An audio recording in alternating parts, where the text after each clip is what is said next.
Well, I have the distinct opportunity to talk to the two co-founders of Accelerated Waste Solutions today. So I'd like to introduce Fred Tomlin Jr. and Sherrod Hunter to be my guests today. So welcome, guys.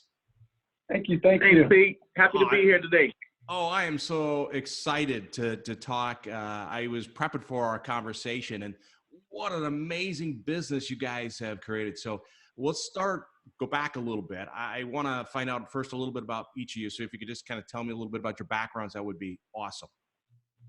Yes, I'm Fred Tomlin. I'm a CEO of Accelerated Waste Solutions. My background, I'm a proud military. I served 4 years active duty in the United States Army. Served 4 years National Guard for the Army National Guard while I attended college here in the Tampa area at the University of South Florida. After college, I went on to work for a Fortune 500. My degrees and my background in marketing and advertising. I worked for a few marketing agencies in the day, but eventually gravitated toward ad sales. And when working ad sales, I had a bit of success at it. I ended up meeting Sherrod at that Fortune 500. We gravitated toward each other because of that sales success. We both had some wins in that industry. And Sherrod ended up moving into an apartment complex that carried one of our brand systems, the Doorstop Details valet trash. And I'll let him carry on. He tells a great story, but it's one of the more compelling reasons on why we entered that business. All right. So I'm Sherrod Hunter, President and COO of Accelerated Waste. And yes, I met Fred. We were both top of the board sales leaders, Fortune 500. We're working with local business owners, helping them grow. We were implementing advertising plans through a print and also a digital internet medium, and kind of wanted something for ourselves. We kind of saw the writing on the wall. It was around the time of the recession. And at that same time, I'm living in an apartment complex with a very interesting service. Before this service came, I used to put my trash in the back of my Cadillac and drive it all the way across the property to throw away my trash in the dumpster. And didn't really think nothing of it until one day a garbage can appeared at my doorstep. I was able to put that trash in the doorstep, and all of a sudden the company would literally take my trash out for me. So I thought that was pretty interesting until I went to renew my rent.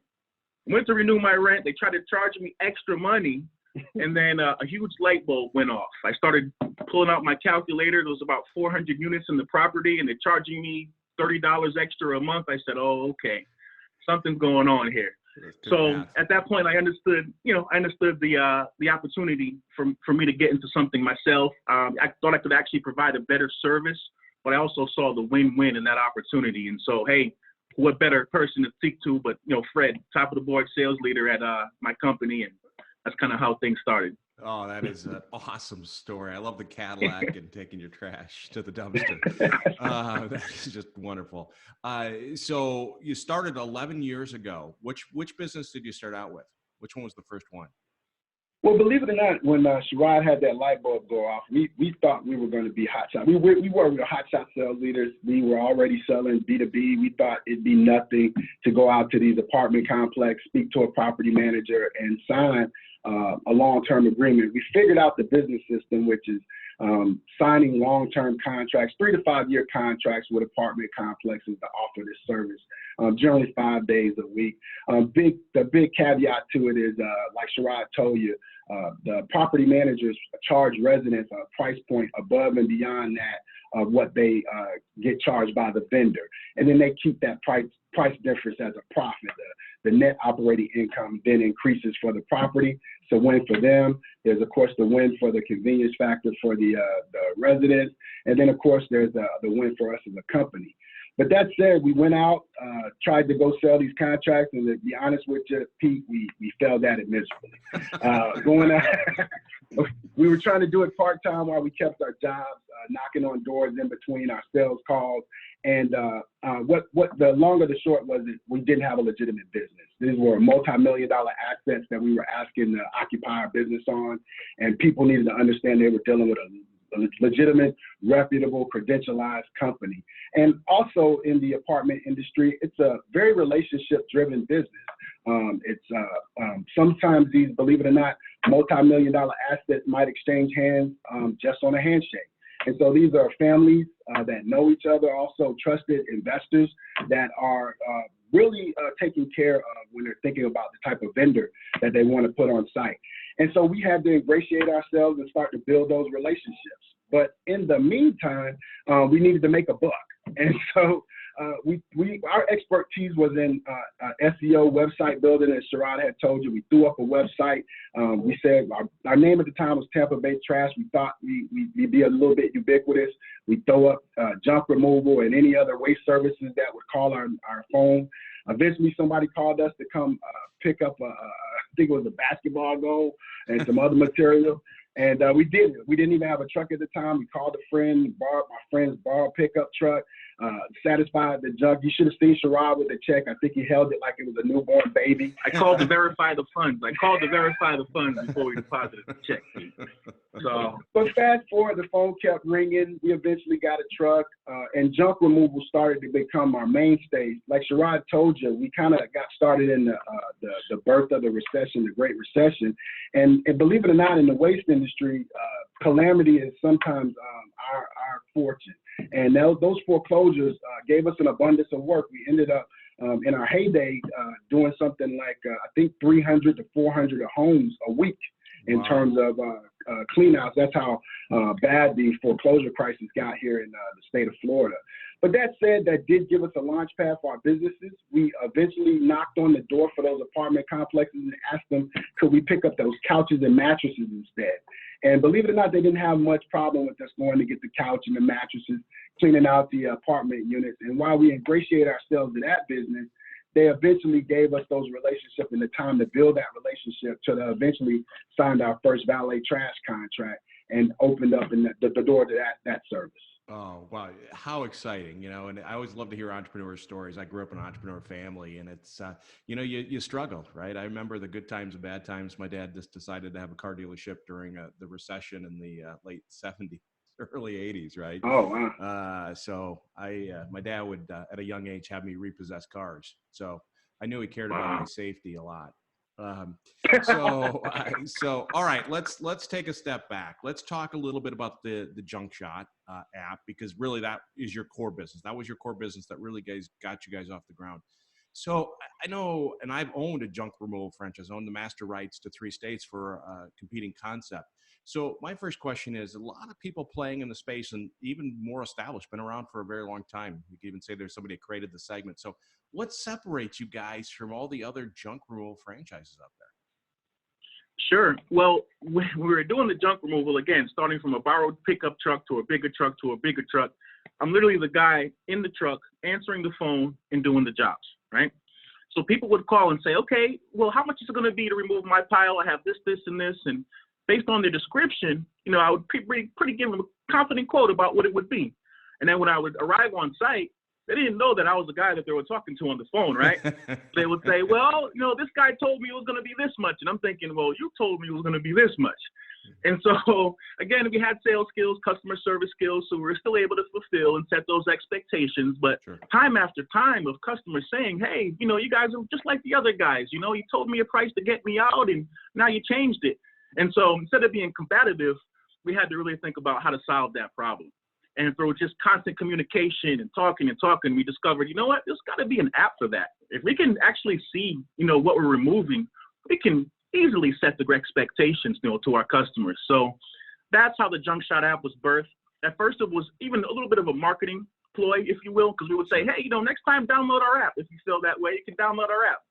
Then over time, we had a database of jobs and we were able to really incorporate systems in terms of recognizing the material and understanding even the artificial intelligence side of things. We're able to really put some teeth on that app.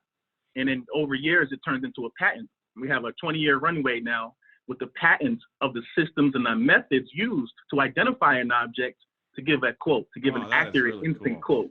Boy, so really exciting piece of really what separates ourselves from other businesses. But also during that struggle, as far as trying to sign apartment complexes and for the Doorstop Details valet trash, we learned that there was a real need for the B2B execution, if you will, for our service. And so we intentionally made our trucks bigger. We custom built dumpsters on wheels to make sure that we can actually hold more and remove more for an even affordable rate. We actually compare, our service to renting a dumpster. which is a widespread solution, if you will, for businesses to get rid of junk. So that really helps us compete and separate ourselves from the competition in terms of our truck size and the value that we can also provide in terms of execution and affordability. Do you guys have a call center? So is the franchisee the one that's looking at the picture or the video and doing the estimates, or is it a call center that kind of can respond back through the app what the estimate would be? Great question. The call center handles all of that. They're trained from day one in terms of our systems and to use our technology to set those expectations. We also arm the franchisee with photos so they can understand what they're removing, and actually they can even create a load plan or even a disposal diversion plan in terms of what they're picking up and what they can recycle. But one of the benefits of partnering with us is that we have a call center support staff that really handles all of that, so the franchisee can really worry about focus on developing their business. Yeah, as the franchisees, do they have to be the one in the truck? I mean, when I had the junk removal business, I learned how to do it, but I had no desire to be picking up junk. So the franchisees, are they hands-on? They're the ones grabbing the stuff out of the building or the garage and putting it in the truck? Not necessarily. We like them to understand what it takes, the day in and day out. So we do recommend that they get in the truck for a little while so that they can really set the expectations and lead by example. Where our ideal successful franchise candidate is one who can really develop the business, who's out there actually going out there, shaking hands, hugging ladies, kissing babies, and making friends, other teams out there executing.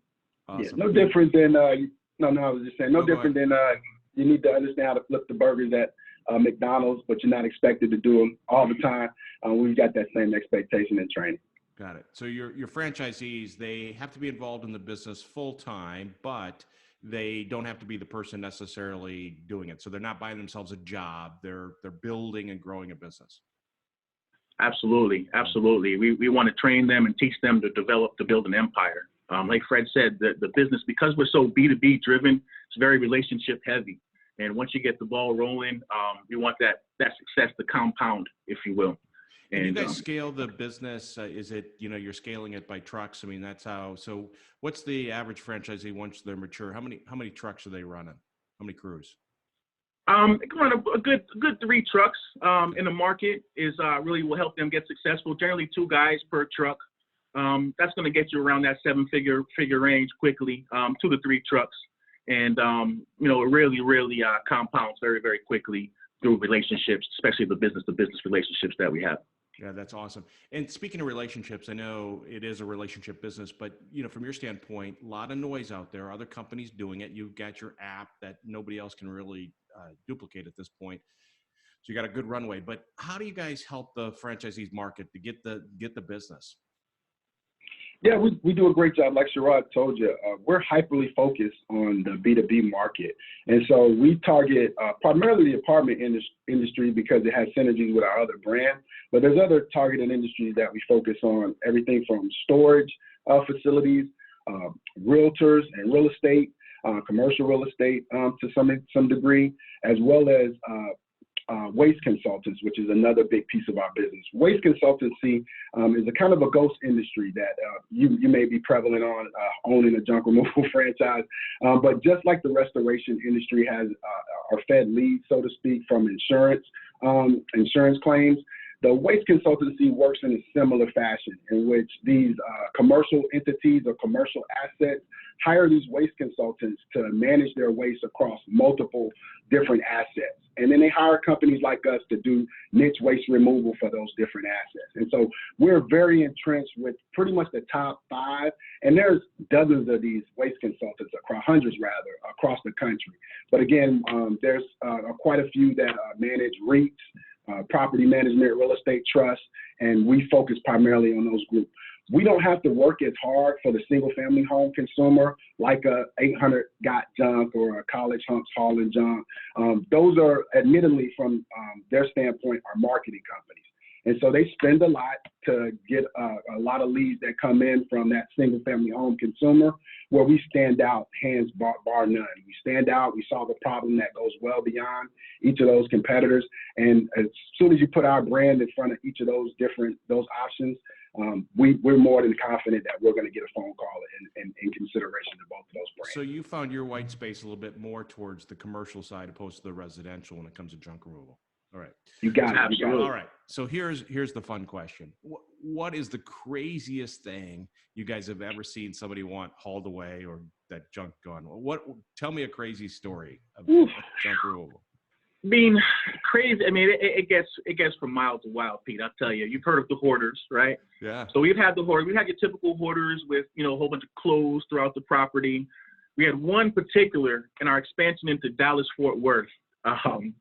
First week on the job, apartment complex has a cat hoarder. So not only it's not even a cat hoarder, it's a cat litter hoarder. So if you can imagine, thousands of buckets of cat litter filled to the brim. Oh. And this is like a second or third floor apartment, Pete. So we gave our guys the white, Tyvek suits, if you will, to protect themselves from it, the masks and everything. By the time they were done with that job, the suits were brown. So that's pretty crazy. I like when I think of the junk removal job. When I think of the junk removal job he does, I tend to try to blank out the ones that are gross like that, but I like to think of the ones that have been more lucrative. They recently just removed, I think it was about 5 to 7 truckloads of potato chips. Oh, it was like 15 trucks of potato chips, and the cool thing is we donated the whole load. We got a letter from the food bank that we donated to, about how many people we fed into the community. I mean, it was a very lucrative job, but we were really able to help the community. So that was pretty interesting as well. Why does one have to get rid of 15 truckloads of potato chips? You know what? That's a great question. I tell you, if you've ever had chorizo potato chips or what is it? Just the craziest flavor combinations of flavors. I guess they weren't a hit like they would have, but I think there was one with egg, scrambled egg flavored potato chips. It wasn't a hit in the market. That's too good to be true. Oh, that's awesome. Yeah. All right. So, hey, well, just curious, did they try the chips? Did anybody try the chips? We tried them. We had the first few boxes were reserved by the care center. They said we have to have them. You have to try them. And they didn't last. We had to call somebody to get rid of our chips. Oh, that's great. That's awesome. Yeah, they weren't that good. They weren't that good. So that's your core business. Let's talk a little bit, because I'm really interested in the doorstep details. That I lived in an apartment when I first started out with Ford down in Dallas and loved it. But this whole idea, they didn't have that service, and it sounds so cool that you don't have to take your trash to the dumpster in your Cadillac or stuff like that. So tell me a little bit about the genesis of the doorstep details.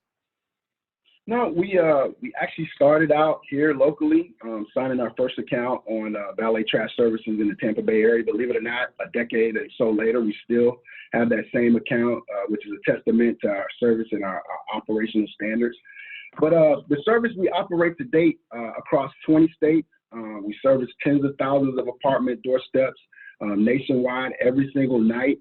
To give your listeners some background on how that service works, what we do is we allow apartment residents, we give every apartment resident their own 13-gallon trash can. They're asked to adopt that trash can as their own personal kitchen trash can, and then they're asked to place their bag trash in that container, place it outside their front door between the hours of 6 p.m. and 8 p.m. traditionally, and then we collect that trash. We have a contractor, a uniform contractor, that picks that material up from the residents' doorstep starting at 8 p.m. They collect that material in a leak-proof satchel that we provide them with, or a cart, transport it to the back of their personal pickup truck. They keep monikers on their pickup truck in the way of magnets to identify them further with the company. But they transport that material to the on-site compactor or dumpsters there at the property, dispose of it in the on-site dumpster and compactor in that property, and that concludes our tasking. What makes us unique is our use of technology in that service. All of those contractors are mandated to use an app-based system that mandates that they capture photographs of every single building sign after they finish pickup of that building. They then mandate that they capture photographs of certain buildings' hallways, all the way down to the doorstep, to the inside of the trash can. All those photographs are GPS date time stamped, confirmed. They're compiled in a PDF report. That PDF report is then sent to the property manager every single night. So our clients, they have PDF reports that show our porters in uniforms. They take selfies. They show them with their satchel usage. We actually take before and after photographs of the compacted area. So we become a very informative and sticky service. But that's our key differentiators in that marketplace. Beyond the actual convenience piece that you heard about from Sherrod's perspective as a resident, the big key piece of that service is the lucrative factor that comes from property management, charging residents above and beyond our service fee.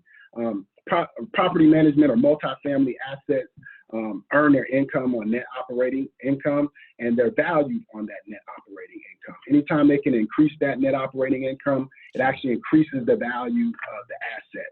So we're a very sought after amenity to do that value add exercise for that asset.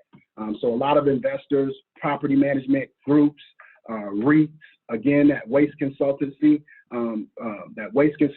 industry that I told you that feeds our junk removal industry is also a big key motivating factor for our valet trash business because we add that type of net operating income over to the asset. But that stickiness to the business, not only is in terms of it being lucrative, is also secured with a contract. We sign 3 to 5 year agreements for us to offer that service 5 nights a week. And typically, even though we have those agreements go to a 5-year term, they go into a month-to-month transition after that. And believe it or not, we have properties that'll carry us over just based on service into that month-to-month frame for our services. So it's kind of win-win for the residents. They get a great service, right? They don't have to be taking their trash in their Cadillac to the dumpster. The apartment complex or the owners, essentially, they get their properties cleaner, it's nicer. They know trash isn't around, it's tight. And from the standpoint is that it's adding value. And so they're adding value that drives up their revenue as a property and stuff like that. That's awesome.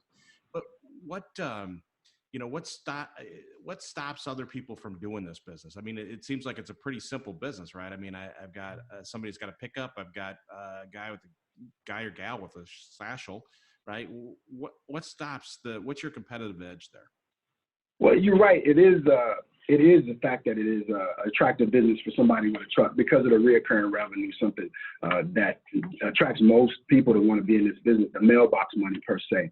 But the big key differentiator is our use of technology. One, that, and then there's also the credentialing that's required to be in this business. Most of our assets that we're on are multi-million-dollar assets that require us to keep insurance requirements that are in that same fashion. So we're members of different credentialing organizations like Compliance Depot, REMIS, CDRE, a whole host of others that we have to meet that standard of, which isn't an easy standard to meet, and we actually gain even further height in our credentialing because of the size of our company. We gain some. There's just a lot of synergies.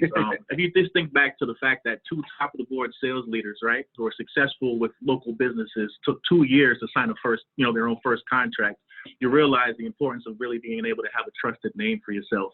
And that's something that we've taken 10 years to build. And we're able to literally, bring a franchisee to the 50-yard line, right, from day one, in terms of being able to have that reputation, have that name. It's kind of like the chicken or the egg. What happens first? Yeah, sure. And you have to have a testimonial. How do you teach franchisees to instill that kind of that relationship building? That's something that it took you guys a while to kind of figure that out in regards to the business. How do you teach new franchisees that? Well, we share the wealth a little bit. We really bring them into our core service. We introduce them to the networks that we're involved in, and we really drive down that value proposition so that when they're in the streets, they're confident and they're convicted of the service, the value, and the execution that we provide. And again, those synergies really connect. So they're kind of, they're ushered in, if you will, to our network. And so they're already instantly from day one, they're a reputable, trusted vendor. And that really is able to grow. We also have accounts. The network and national relationships. So almost like national accounts, for lack of better terms. Exactly. Now, as a franchisee, do I have to be the one wearing the satchel and walking around? Because I don't want to do that. I mean, that doesn't sound much like fun to me.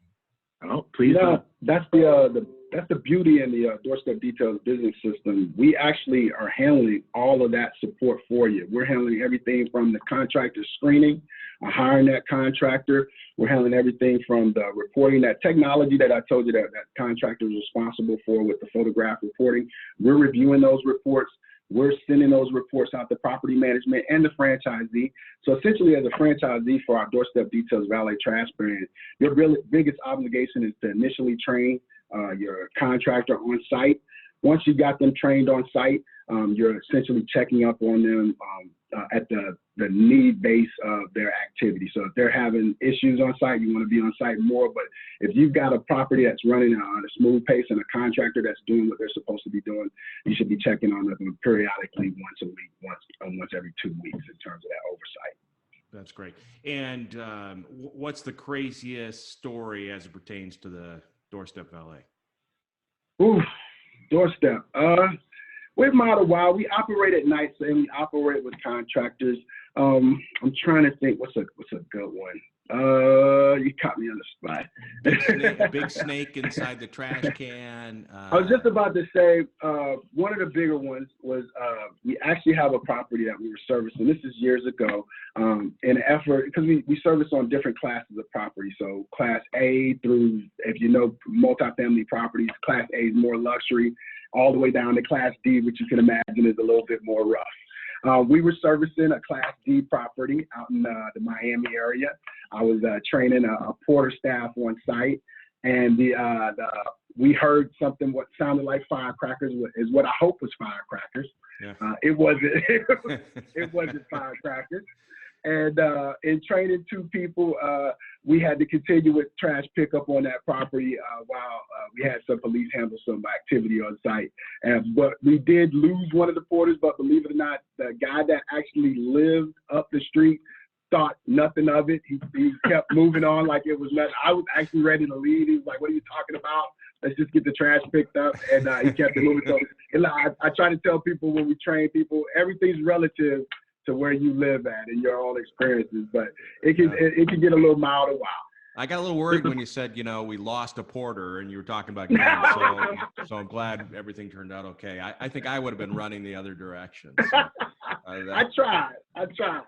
Generally, having someone on site after hours, they're uniformed, they have the bright vest. The trucks are very easily identifiable. It's almost a crime deterrent factor is what we found over the years. That's an added security or an extension, of the property staff at night. Yeah. Now, when somebody wants to invest in the accelerated waste solutions, right? Can they do both brands, one brand? Do they have to have both of them to become a franchisee? They don't, but we highly recommend it. That synergy with the apartment industry, you'd be doing yourself a disservice in terms of leaving money on the table. And the way of, one, the security of reoccurring revenue that comes in from the Doorstep Details Valet Trash brand, but also the daily point of sale capital that comes in from junk shot, junk removal. Yourself being in that industry, the power of having pretty much all consumers, business to business, as well as single family home consumers, being able to interact with that business on a day-to-day basis. So the ability to create a daily point of sale cash flow with the junk shot brand, as well as exploit the B2B industry alongside our Doorstep Details brand is a huge advantage for carrying both of those businesses. Yeah. Tell me a little bit about, give me an example of a couple of people that have come maybe out of the corporate world and they decided that they've always wanted to get into the junk business, the trash business, right? So tell me about a fun story or about a couple of people that have went into become franchisees for you guys. Well, good question. I mean, right now we just launched a few months ago. So we have some really interested prospective franchisees that we feel are going to be really successful. Some of them have management, really a lot of leading a team, experience from leading a team. What they don't like is the fact that the corporate world is making them work for 14 to 15 hours a day leading that team. But we realize that those same qualities in terms of being able to lead a team, being self-motivated, but at the same time understanding the importance of being part of something bigger than themselves, we feel like that's going to translate into a really successful franchisee with us. So somebody's we've been got attracting. go ahead. No. I was just stating we've been attracting a lot of different type of professionals, everything from veterans who have been highly motivated and kind of, like I said, ready to move on to the next phase of their business or corporate life. And then also millennials who are ready to take on the advances that come with being a part of a tech-based waste firm like ourselves. So we've got a nice mix of professionals, but at its core, it's a white-collar business servicing a blue-collar industry. Yeah. So you could almost say you're a technology business playing in waste. We just happen to be really good at removing waste. That's it. Right. We're a tech good. company. So, what I heard you say is that a good franchisee for you is somebody that's, one, got leadership skills, they've got business acumen, and they want to build something. They want to be part of their community and build a good, honest business that provides jobs for people as well as a satisfied customer where they get a good service for a reasonable price. That's very well said, Pete. Very well said. You want someone who's really excited about serving others. Someone that can help not only their own family, but help their employees, right, as well as helping their customers grow. Yeah, we're the most transparent waste company you're pretty much seeing in the entire industry. There's no one else that's going to give you the type of insight about the type of service that we're offering for you, and that builds a lot of trust with our clients and continues the gratitude for us all long term. Yeah, gratitude's a big piece, right? Gratitude, I was just reading, gratitude's a big part of success. If you have a mindset of gratitude, I keep trying to tell my kids that. I've given them gratitude journals and gratitude affirmations every day, and they think I'm crazy, but I think there's some correlation with that idea of gratitude. So you guys have built something pretty amazing. It's going to be exciting to watch you guys go out here and continue to build the business because I think you're making a difference. And your angle in regards to technology and providing good relationships and good services to people is awesome. So I wanted to thank you guys for sharing your story with us today. And congratulations. Really cool. No, thank you. Thank you so much. Really pleasure to be here. I just want to have a trashistic day, I just, Trashtastic. You got it. You say it every day. I knew I'd get it right somehow. So, all right, guys, thank you so much. Thanks so much, Pete. Thank you. Take care.